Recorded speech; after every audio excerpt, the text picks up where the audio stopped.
July 17th. Yeah, baby. It's July 17th. And this is the Ooni Volt 2 impromptu review. I debated it like 2 hours whether or not I was going to do this. But I decided that I'm going to do it. And I've had this oven about 9 months. I've cooked about 400 pizzas in it. So I think I know the oven a bit. Not like I just bought it. Right now it's just it's warming up some pastries after I cook some pizza. I turned it off and I got some pastry in there. I just let them.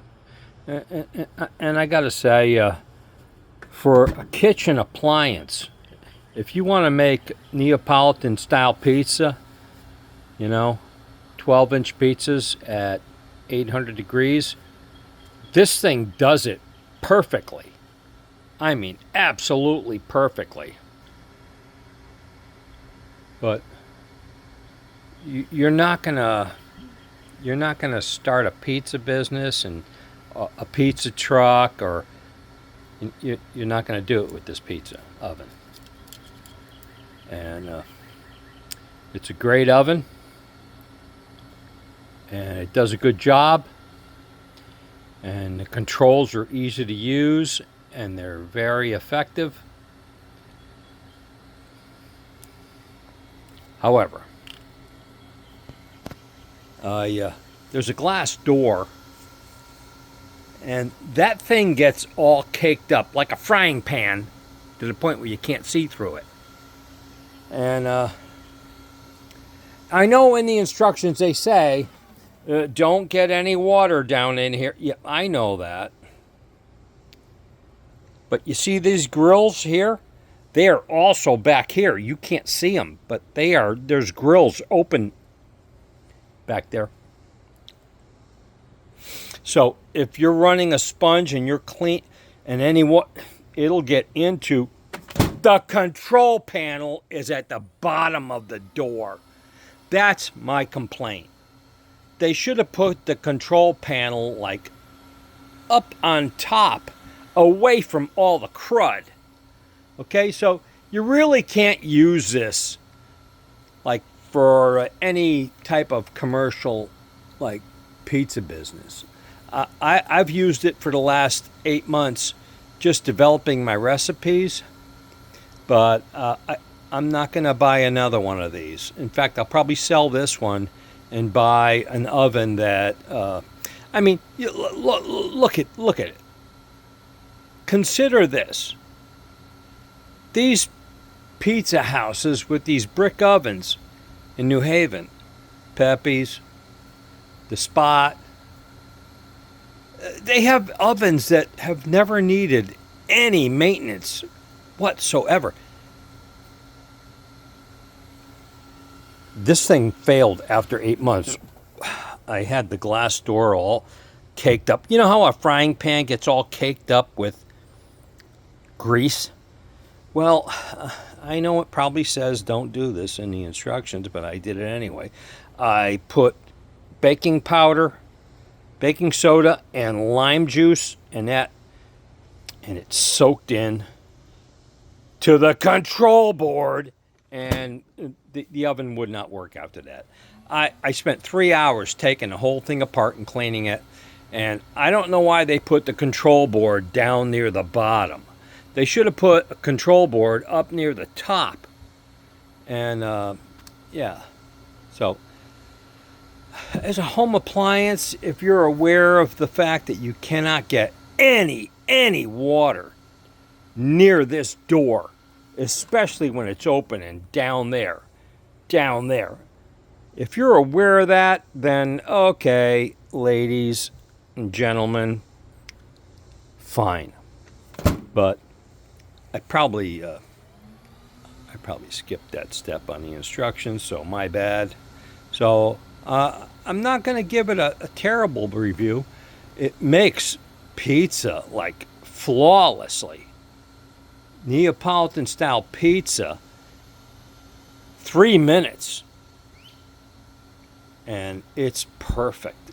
You don't have to rotate it. You don't have to do nothing. Just stick it in. But, when you're learning how to make pizza, there's a lot of times where you go to launch a pizza, and if you're not really experienced, the pizza gets stuck to the pizza peel, and you're going to launch it in, and all the ingredients get launched to the back, and they fucking burn. Oh my God, but that's a different problem. But you get a lot of crud, when that happens, you get a lot of crud right around here, and you get a sponge, and you gotta wash it out, and then I've never had any problem with just a damp sponge here. But yesterday, I put baking soda and lime juice on this door because I couldn't see through it anymore, and I noticed that it soaked through and it went to the control panel, and I had to take the entire thing apart. It took me 3 hours to take it apart and clean it. So I'm going to give this Ooni oven an appliance rating of about 8, but a commercial pizza oven, like if you're going to be in business to make pizzas, I give it like a 4. You can't use these things for like a food truck. It just ain't going to happen, man. Yeah. I'm going to buy a gas oven. And my gas oven's going to right over here. Yeah. My gas oven's going over here. After my deck is made, it's going to go right underneath, right to the left of that window where there's a vent. And it's going to go up through the roof. Yeah, you can't. This was great for developing recipes. I've learned a lot, especially about tomatoes. You can buy the best tomatoes from San Marzano, Italy.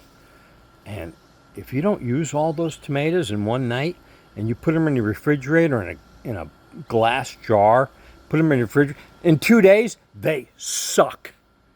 They absolutely suck. You cannot put tomatoes in the refrigerator. The flavor just is gone. They sour. I threw a bunch of them out. But I hear that if you make the sauce, because the tomatoes in the can are airtight, and they're already cooked. So I never cook my tomatoes. They're already cooked. You just mash them up, grind them up, squeeze them with my hand, put some basil, salt, and olive oil in them, and I put them on my pie. So the next time I make the tomatoes, I'm going to take and put them into whatever I don't use, instead of putting them in the refrigerator, thinking that they'll be okay for a day or two, which they will not. Put them in Ziploc bags and freeze them and see what happens. I don't know what's going to happen, but I got to figure this out. I mean, I got the dough figured out. I can make a lot of freaking dough balls. I mean, I can make 50, 60 dough balls and put them in my refrigerator. I could put them in the refrigerator, freeze them, and then take them out, and then they're good, man. They're just like new. It's like fresh dough. But now I got to get the tomatoes to taste fresh. So I'm gonna sample this. I'm gonna try to make fresh tomatoes. I'm gonna put them in Ziploc bags, one portion at a time, and put them in the freezer. And then when I want to use them, take them out.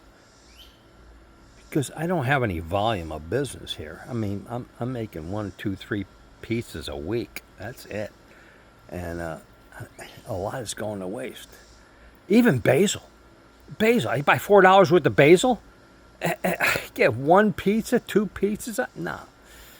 I got to start growing my own basil. So anyway, this is Wild Bill. It's my update. I'm out. See ya.